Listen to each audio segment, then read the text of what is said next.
আসসালামু আলাইকুম বন্ধুরা, আমার চ্যানেলে আবার একটি নতুন ভিডিও নিয়ে তোমাদের মাঝে হাজির হলাম। আমার চ্যানেলে তোমাদের সবাইকে স্বাগতম। বেশ কিছুদিন আগে তোমরা দেখেছো আমি মিনি কিচেনের বাসনপত্র বানিয়েছি, আবার কালকে মিনি কিচেন বানানোরও একটি ভিডিও তোমাদের সাথে শেয়ার করেছি।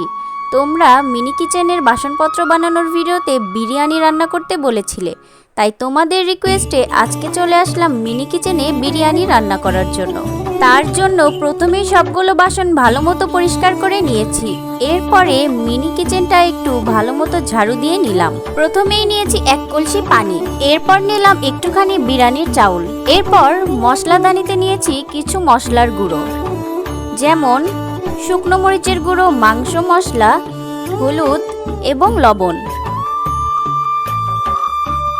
এরপর নিয়েছি বাটা মশলা, যার মধ্যে আছে রসুন, পেঁয়াজ এবং আদা বাটা, 2টো এলাচি, 1টি লবঙ্গ, একটু গরম মশলা, একটু গোটা জিরে, একটু জিরে বাটা এবং তেজপাতা। আবার নিলাম 1টি কাঁচামরিচ কুচি, 1টি গোটা কাঁচামরিচ, 1টি গোটা রসুন, পেঁয়াজ কুচি, আলু কুচি এবং মাংস। এবার বিরিয়ানির চালগুলোকে ভালো মতো ধুয়ে পরিষ্কার করে নিব। এখন একটি কড়াইয়ে মাংসের টুকরাগুলোকে নিয়ে নিলাম। এবার মশলাদানি থেকে শুকনো মরিচের গুঁড়ো দিয়ে দিব। এবার একটু হলুদ গুঁড়ো দিব। তারপর পরিমাণ মতো লবণ দিব। তারপর মাংসের মশলাটি দিয়ে দিব। এখন দিব বাটা মশলা, একটু জিরে বাটা আর একটু তেল। এই উপকরণগুলো দিয়ে মাংসটি ভালো মতো মাখিয়ে নিয়ে রেস্টে রেখে দিব। এখন পাটকাঠি দিয়ে চুলোয় আগুন ধরিয়ে নিব। এরপর উনুনে একটি পাতিল বসিয়ে দিয়ে তার মধ্যে পরিমাণ মতো পানি দিয়ে দিব। তার মধ্যে একটু এলাচি, তেজপাতা, গরম মশলা ও 1টি লবঙ্গ দিয়ে ভালো মতো নেড়ে নিব।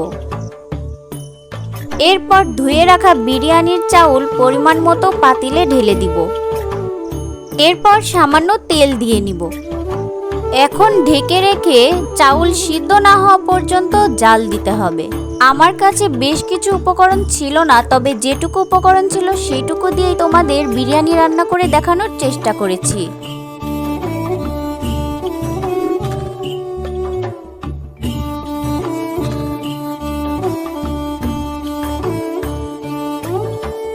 আমার বিরিয়ানির চাউল প্রায় সিদ্ধ হয়েই এসেছে। এখন পাতিলটি উনুন থেকে নামিয়ে নিব। মাংস রান্নার জন্য এখন উনুনে একটি সসপ্যান বসিয়ে দিব।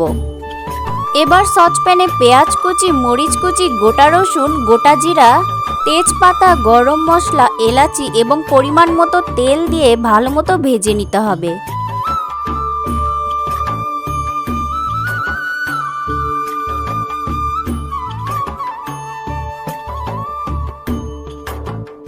ভেজে নেওয়ার পর রেস্টে রাখা মাংসগুলি ঢেলে দিতে হবে। এরপর একটু আলু কুচি দিয়ে সামান্য পরিমাণে পানি দিয়ে ভালো মতো নেড়ে চেড়ে ঢেকে দিতে হবে। মাংসটি আমি ভালো মতো কষিয়ে নিচ্ছি।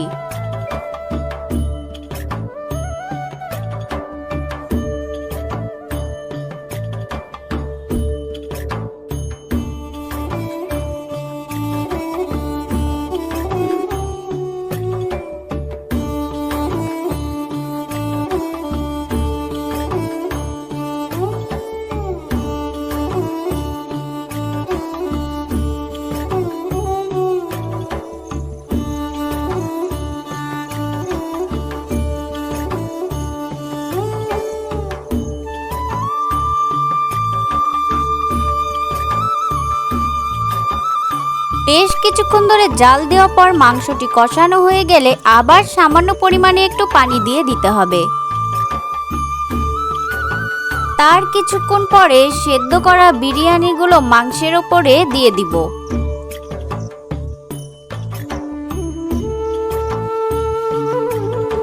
বিরিয়ানির ওপরে একটু ঘি দিয়ে দিচ্ছি।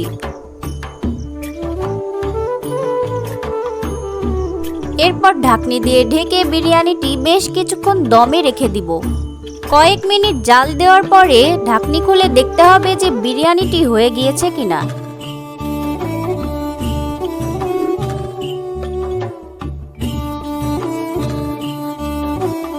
আমার রান্না করা বিরিয়ানিটি প্রায় হয়ে গিয়েছে। এখন উনুন থেকে সসপ্যানটি নামিয়ে নিব। এরপর উনুনে কড়াই বসিয়ে তার মধ্যে একটু তেল দিয়ে তার মধ্যে একটু পেঁয়াজ কুচি দিয়ে বেরেস্তা বানিয়ে নিব। পেঁয়াজের কালার যখন একটু লাল লাল হয়ে আসবে তখন বোঝা যাবে যে বেরেস্তাটি হয়ে গিয়েছে। উনুন থেকে কড়াইটি নামিয়ে বেরেস্তাগুলো বিরিয়ানির ওপর ভালো মতো ছড়িয়ে দিব। তাহলেই কমপ্লিট হয়ে যাবে আমার মিনি কিচেনে বিরিয়ানি রান্না। মিনি কিচেনের বিরিয়ানি রান্নাটি যদি তোমাদের কাছে ভালো লেগে থাকে তাহলে অবশ্যই কমেন্ট করে বলে যাবে।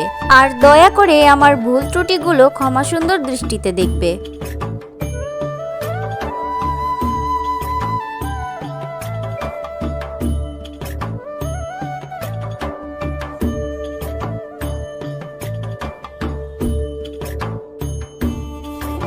এরপর মাটি দিয়ে যে দুটি থালা বানিয়েছিলাম সেই থালা দুটিতে বিরিয়ানি পরিবেশন করে নিব।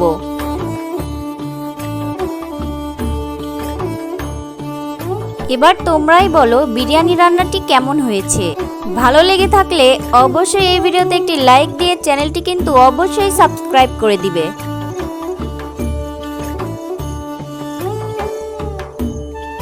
আমার ছোট্ট মনিটা তো সেই সকাল থেকে আমার পিছু পিছু ঘুরছে বিরিয়ানি খাওয়ার জন্য, তার যেন তরই সইছে না।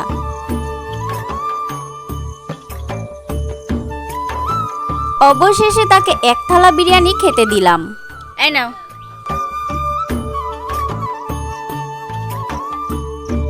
সে তো বিরিয়ানি খেয়ে আমাকে সাথে সাথে একটি লাইকও দিয়ে দিয়েছে। আর ওর সাথে তোমরাও এই ভিডিওতে একটি লাইক দিয়ে দিও। আজ আসি, টাটা। বিরিয়ানি কেমন লাগলো? সেই স্বাদ। তাই?